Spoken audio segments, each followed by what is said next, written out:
Alright, tore out the laminate insert on the walls. Tub is taken out.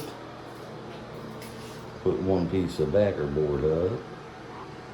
Gonna put a new shower valve in tomorrow and hook this drain. Just got done tearing up this concrete so I can hook this drain. Gotta get a 6-inch tail and a rubber boot.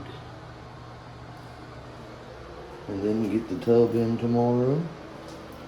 Finish putting backer board up on the walls.